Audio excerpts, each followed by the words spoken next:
A soft creak of floorboards, the hush of dawn, a broom whispering against old porch wood. That's how every morning began for women like Mrs. Alma Ruth Whitaker, born 1918 in Kansas, who raised 12 children through dust storms, muddy boots, and ration stamps, and somehow, her home always shone. Before closets had bins and homes had vacuum lines, there was a rhythm, a living heartbeat of care that guided the day. It wasn't called decluttering back then, it was simply dignity. Each movement, from folding dish towels to wiping the window glass with vinegar and newsprint, meant something deeper. If the house feels calm, Alma would say, the heart can breathe.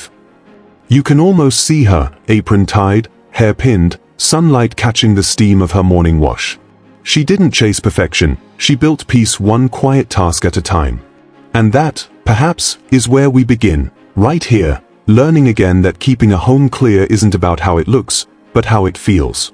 Before we go on, if this already stirs a memory of your mother's kitchen or that old wooden broom that never quit, don't just hit that new hype button. Let's keep the wisdom that held our families together shining, so others can find comfort in it too. System 1, the Washday Commandment. Monday was sacred in Alma Ruth Whitaker's world. Not because she had the time, but because she had the will.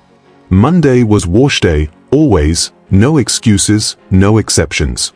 The rhythm of it was stitched into her bones the way church bells mark the hour.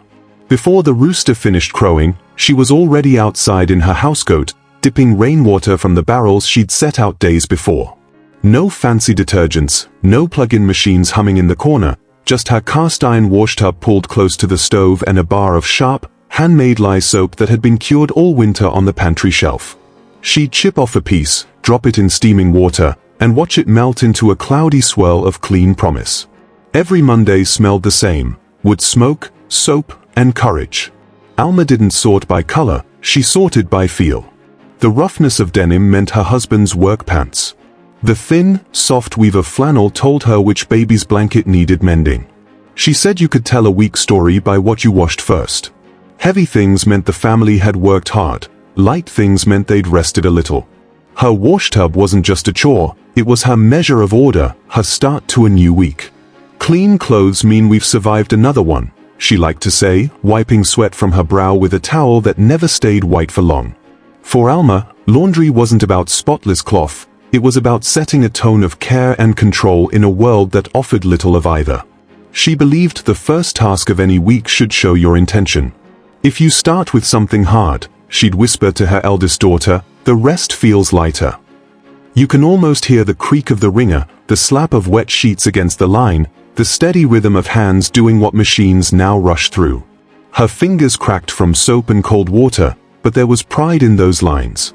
She'd hum hymns as she worked, not for music's sake, but because rhythm made time softer. For seniors today, that rhythm still matters.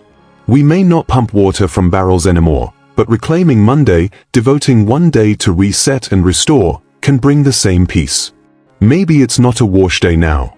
Maybe it's a drawer day, a garden day, a paperwork day. But giving the week a beginning, something that signals, I'm starting fresh, keeps the spirit steady. Alma's way reminds us that care and confidence grow in repetition, not rush. When she hung the last sheet, she'd pause, pinch the line tight, and breathe in. Sun-dried fabric has a smell no machine can mimic, clean, honest, and earned. It smelled like patience. It smelled like her.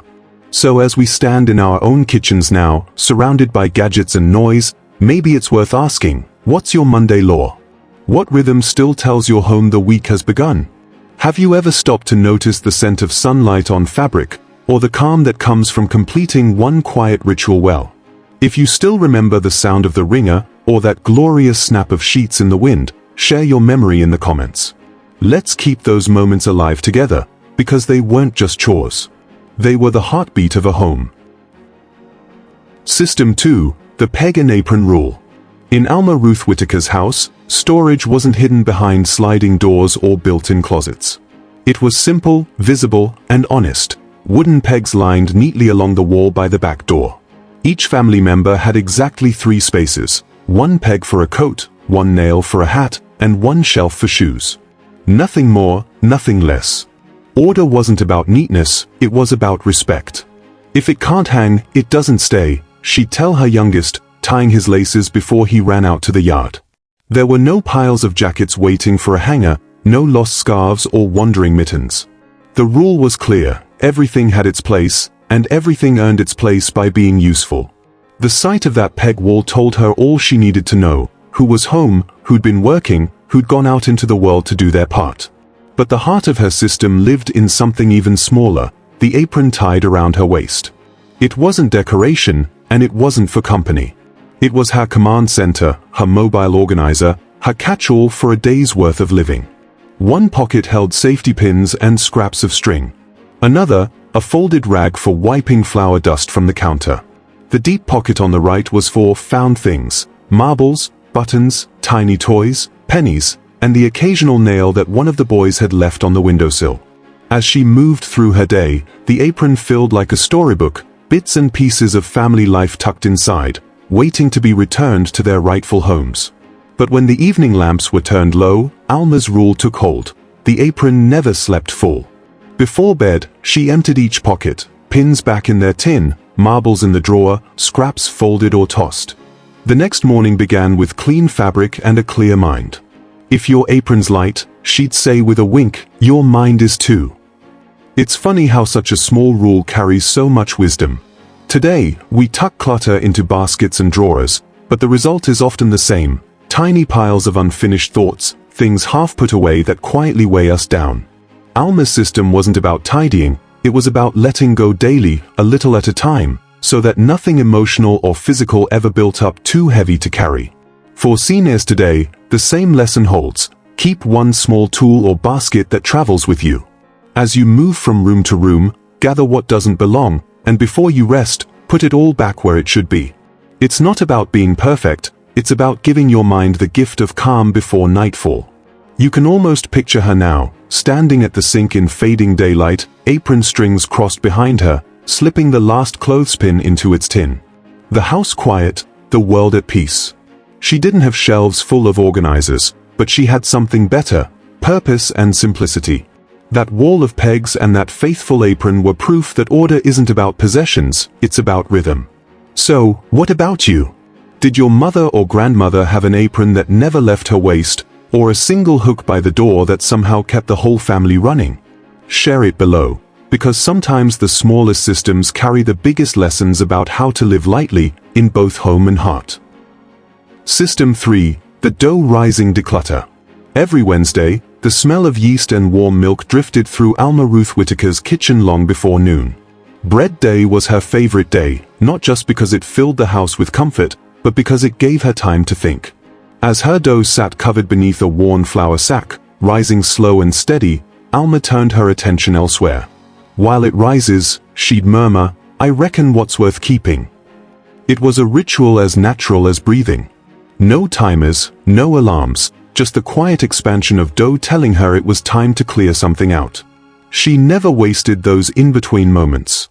Instead, she used them to look around, open drawers, and let her hands decide what stayed and what didn't. She kept 3 baskets by the pantry wall, each lined with old flour sacks that had been washed thin from years of use. One was for keep, one for give, and one, her favorite, for gone. There were no bins or labels, no grand plans to reorganize the whole house. Just small, thoughtful motions in rhythm with her day. A cracked teacup might go into give, a faded apron in gone. If something had earned its keep, it stayed. Otherwise, she trusted her instincts. The trick, she'd say, was to move gently and decide quickly. Don't let your mind make a fuss. If you hesitate, you already know it's time to part. There was grace in that simplicity.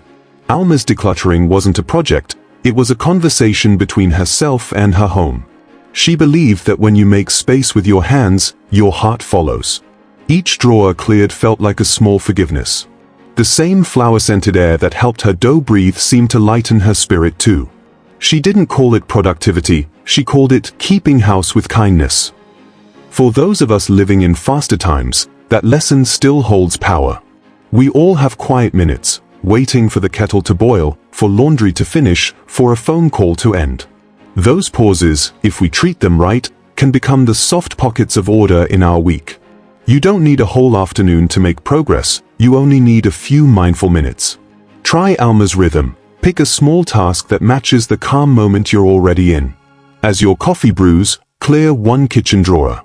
As the soup simmers, sort a shelf. Let your home breathe between tasks the same way dough does, slowly, steadily, with warmth and patience. When Alma's bread had doubled, she'd press it down with strong, flour-dusted hands, smiling at the baskets she'd filled beside her. One for her eldest daughter, one for the church pantry, one for the fire pile out back. Nothing wasted. Everything given purpose again. The dough rises, the clutter falls, she'd say, half to herself. It was a kind of balance, creation on one side, letting go on the other. And when the loaves came out golden and fragrant, she always swore the kitchen smelled cleaner than before. So maybe that's something we can borrow from her, a reminder that waiting time doesn't have to be wasted time. What do you do while you wait? Could it be the perfect moment to clear one small drawer, one shelf, one corner of your day? Try it once, and see how it feels.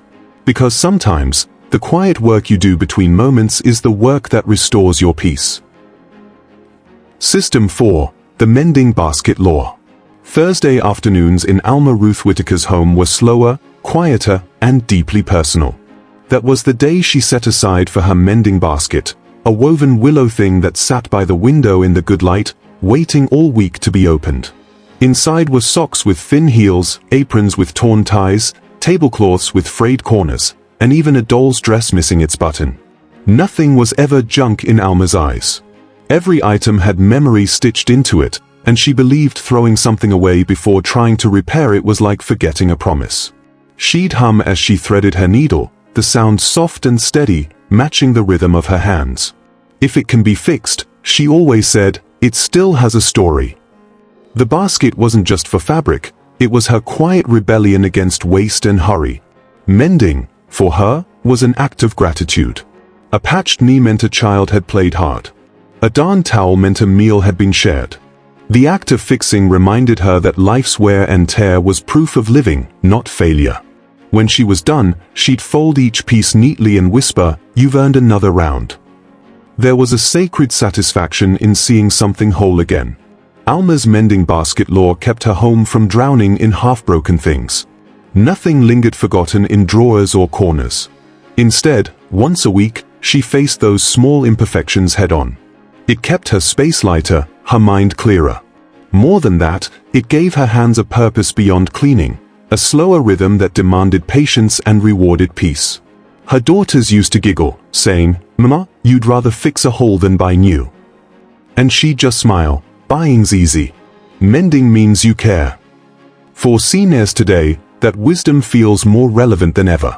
Mending isn't just about thread and fabric, it's about nurturing what still works, giving purpose to idle moments, and proving to yourself that you can still make things whole. Maybe it's a shirt, a photo frame, a chair with a loose leg, or even a habit that needs gentle repair. The act of restoring instead of replacing connects us to the same pride our grandmothers felt, the power of care. And it keeps the hands supple, the eyes sharp, and the heart content. If your days sometimes feel long, let Alma's law guide you. Set aside one afternoon, not for big projects, but for small redemptions. Keep a mending basket by your chair. Drop things in as the week goes on. A watch that needs a new battery, a book that needs gluing, a curtain that's come loose. Then, when Thursday arrives, sit down with good light, a bit of tea, and see what can be brought back to life. You'll be surprised how much peace can fit inside that simple habit. And maybe, just maybe, when you pick up that needle or screwdriver or glue brush, you'll feel the same quiet pride Alma did, the pride of knowing that what's broken isn't lost. It's just waiting for your touch to begin again. What about you? What's the last thing you mended, or wish you still had the patience to fix? Tell us below, because in every small repair, there's a story worth remembering. System 5. The Vinegar and Rag Method. By Friday, Alma Ruth Whitaker's week had a rhythm all its own. The wash was long dried, the mending folded, the bread baked. Friday was her polishing day, a quiet sort of ritual she never rushed, never skipped. The air smelled sharp and clean, a mix of vinegar, soap, and sunshine filtering through lace curtains. She made her own cleaners, the way her mother had taught her. A small jar of ashes saved from the cookstove for the pans. A bowl of vinegar for the glass and mirrors. A spoon of lard mixed with lemon peel for the wood, rubbed in with a soft rag until it glowed like honey. She said it plain and proud, a woman's home shows her care in how light touches her tables. To Alma, that shine wasn't vanity, it was reverence. Each swipe of the rag was like a whispered prayer, a way of saying thank you to the home that sheltered her through dust storms, births, and long winters. She didn't wear gloves. She believed her hands should feel the work, the same way a gardener needs to feel the soil. Her palms were often dry, but she'd smile at the cracks, saying they made her grip stronger. As she moved from table to chair, she hummed the same tune she'd sung while rocking babies decades before, a song that kept her pace gentle and her thoughts kind. She had no plastic bottles, no labels promising sparkle, no scented sprays. What she had was knowledge, born of patience and necessity. Vinegar cut through grime, ashes scoured metal, lard sealed and softened wood. When she finished, her house didn't smell artificial, it smelled alive. The scent of vinegar meant windows were open. The faint sweetness of lard meant the furniture had been tended with care. Even the sound of the rag against wood had its own music, a rhythm that said, "You're safe here. This home is loved." There's a lesson in that for us now, especially in an age where we're told that clean means complicated. Alma's way reminds us that care doesn't come from products, it comes from presence. The simplest things, a soft rag, a bit of vinegar, a few quiet minutes, can bring a home back to balance. For seniors today, these small acts aren't just chores, they are grounding. They awaken the senses, strengthen the hands, and connect us to a slower, gentler time when we worked with our homes, not against them. Maybe you remember it too, the tang of vinegar on the air, the shimmer of sunlight on polished wood, the contentment of sitting down afterward, knowing the room breathed easier because of you. You don't need a cupboard full of cleaners to find that feeling again. You only need a little time and the will to tend what's yours. Try wiping a table with warm vinegar water. Rub a bit of lemon oil or olive oil on a wooden chair. Feel the surface change beneath your fingers, and listen to the quiet satisfaction that follows. That was Alma's secret, to polish not for others to see, but for herself to feel. She believed that when your home glows, so does your spirit. Do you still clean with vinegar, lemon, or baking soda like your mother did? Tell us below. The old ways still work, not because they are clever, but because they are real. System 6, the Saturday Sweepout. Saturday in Alma Ruth Whitaker's home was not for resting, it was for reclaiming the week. She called it the sweepout, a final cleansing before Sunday's peace could arrive. The whole house came alive early, the kind of busy that hummed like bees in clover. Windows were opened wide no matter the season, and the air moved like a blessing through every room. Alma believed stale air carried stale worries, so she'd start at the back porch with her broom and sweep her way forward, through the kitchen, down the hall, and out the front door. "Never carry yesterday's dust into Sunday," she'd say, tapping the handle on the porch rail before starting again. This was not a solitary task, it was a family ritual. The children knew their parts without being told. The older boys hauled the rugs out to the line and beat them until dust clouds turned gold in the sunlight. The younger ones folded rags into neat stacks while Alma's daughters wiped lampshades, picture frames, and windowsills. The littlest, still too small for a broom, followed behind with a soft cloth and helped shine doorknobs until her reflections smiled back at her. There was laughter in the work, sometimes even a song. Alma had a way of making chores feel like rhythm, not burden. She'd say, "When hands move together, hearts get lighter." The smell of Saturday lingered long after the sweeping stopped. Soap, pine, wood smoke, and something else less tangible, peace. Floors gleamed, curtains swayed, and every surface seemed to breathe. Even the corners, once shadowed by clutter, felt forgiven. Alma never let a week end in disorder. To her, a clean home on Saturday evening was a kind of offering, proof of care and readiness for rest. By the time dusk arrived, the world outside might still be noisy or uncertain, but inside, her home was steady, anchored by routine and love. She'd light a small lamp, hang the broom on its nail, and breathe deeply. That scent of soap and pine was her confirmation that everything had been tended to, nothing left undone. For those of us today, that practice still carries power. The modern week can blur one day into the next until we forget when to pause, when to begin again. Alma's sweepout wasn't just about dust, it was about closure. The act of clearing physical space helped her release the week's worries, making room for calm before Sunday's reflection. Even now, you can borrow that wisdom in your own way. Maybe it's a light vacuum, a quick tidy of papers, a window cracked open for fresh air. The goal isn't spotless, it's symbolic. You're reminding yourself that the week can end on order, not overwhelm. And if your knees aren't what they used to be, that's all right too. You can sit and sort mail, fold linens, or dust a shelf within reach. It's not the motion that matters, it's the meaning. As Alma used to say, clean doesn't always come from scrubbing. Sometimes it comes from letting go. When the chores were done and the lamps glowed warm against her clean floors, she'd rest her broom and smile. That was her exhale, the signal that rest was finally earned. Who else remembers that Saturday clean before church or Sunday guests? That sense of the house being ready, the world in its place, and your heart at ease? Share it below. Let's keep that memory alive, the simple joy of beginning the week with nothing heavy left behind. System 7. The Sabbath Stillness. When Sunday dawned in Alma Ruth Whitaker's world, the broom stayed in its corner and the washtub sat dry.